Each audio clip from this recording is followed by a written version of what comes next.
Second house, owning. This is the house of Taurus. So it's very interesting that you guys have this. But this is the second house has a lot to do with possession. What is yours? What belongs to you?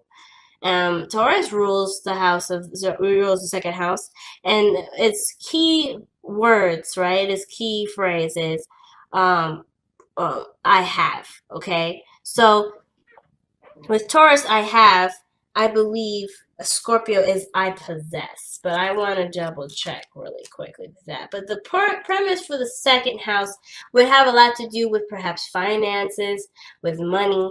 It could sometimes it doesn't have to just strictly be from I transform. Excuse me, Scorpio is I transform, not I possess, but I transform. So whatever they have, you transform, right? But that's your opposite house. That's the opposite house for the second house anyway, the house of Scorpio, which is the eighth. But it doesn't have to just do with finances. It doesn't have to just do with things, tangible things. It could have to do with your self-esteem, what you see as a value. Because what I have is something that you would obviously possess based off of the value system that you have, your value system, your self-esteem, the way you carry yourself. But most importantly, it is definitely the second house has a lot to do with what you believe is yours, and having to do with your personal spiritual self. If that makes sense. What part of you belongs to you? Mainly what I'm getting from this energy for you guys this time is what is yours.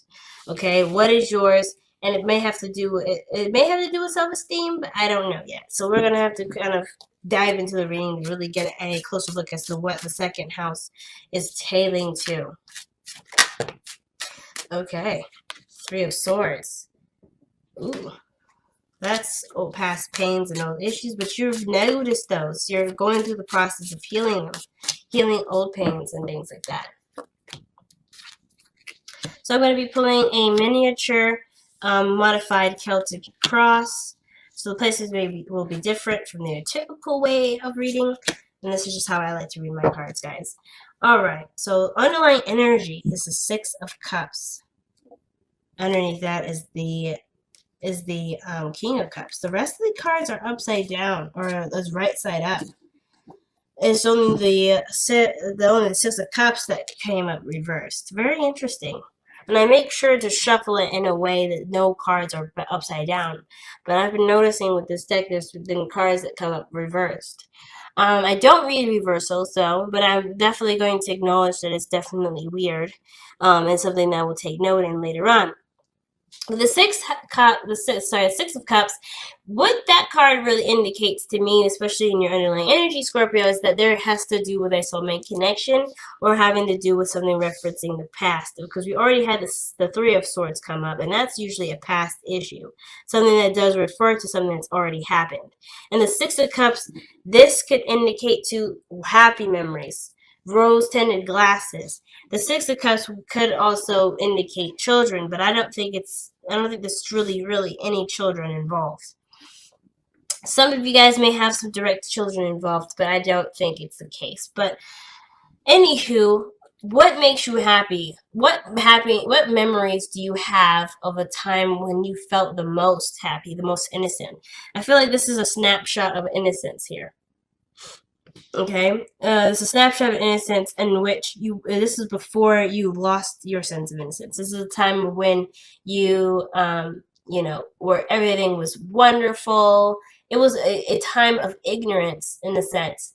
Not saying that you've ever been ignorant, but you may not have been aware of certain things prior to this instance where you may have met someone, you may have kindled a relationship with someone, or you've had a period in your time where you were going on a set goal. Maybe you were going to school and you had a certain idea of how something would pan out, and then you lived, right? Different things took different turns, and now you're here, right? You're a little bit more, you're seasoned, right? You're a little bit more aware of things where you may not have been aware before. And I kind of feel like the Six the Six of Cups isn't necessarily a card that where you're like, ooh, be careful of rose-tinted glasses, and looking at something with a pigment to it where it's not necessarily as it is, right? I feel like you guys are noticing things about yourself that you may not have noticed before. That's what I'm getting with the Six of Cups. Because when you look back at a time when you were innocent, you have become aware of something that you were once not aware of before. And I kind of get the vibe that you guys are coming to a state of awareness.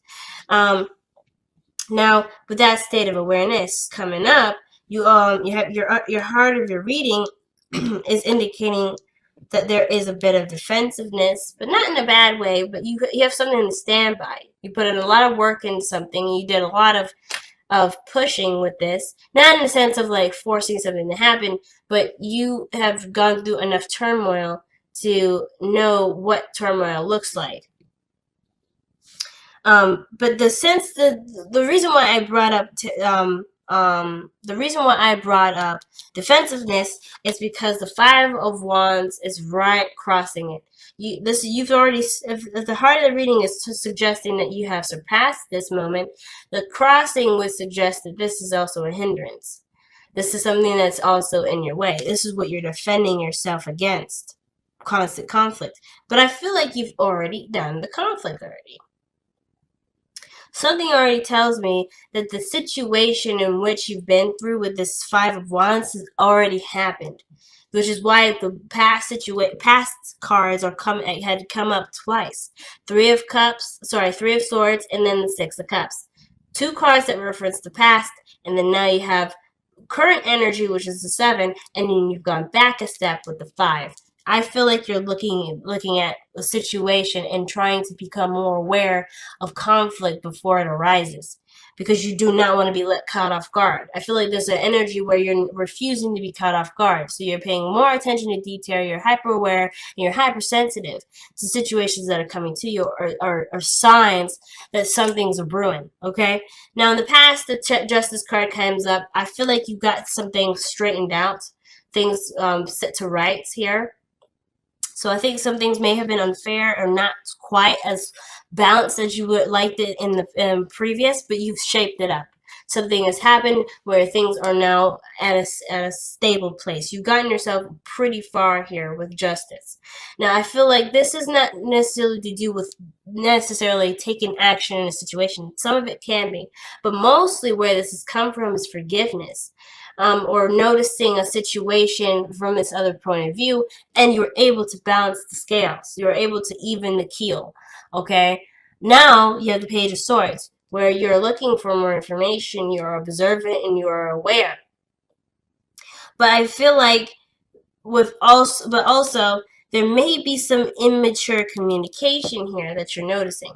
Now, it's interesting. I pulled you a reading prior to this, and I didn't know if I was making any sense. And the cards that you got before was the 12th house and the moon as your underlying energy. And this reading is no different. It's exactly the same. But the difference, well, it's the same to some degree. The part that's very interesting to me regarding this reading here is the second house choice, where we went from 12 now to the second.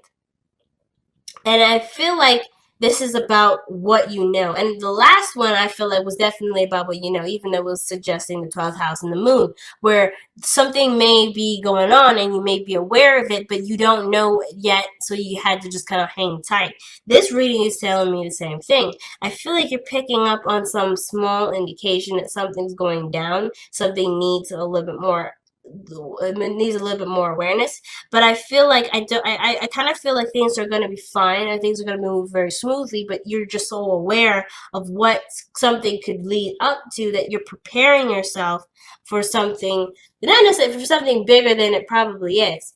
Now, I'm not saying that you're overreacting at all, but I am saying that whatever you're picking up is definitely probably there, and I would say trust your intuition, because you've been through enough to know that you can trust your part of yourself that's picking up all these signs, picking up all these synchronicities or all these indications that would suggest that something's coming.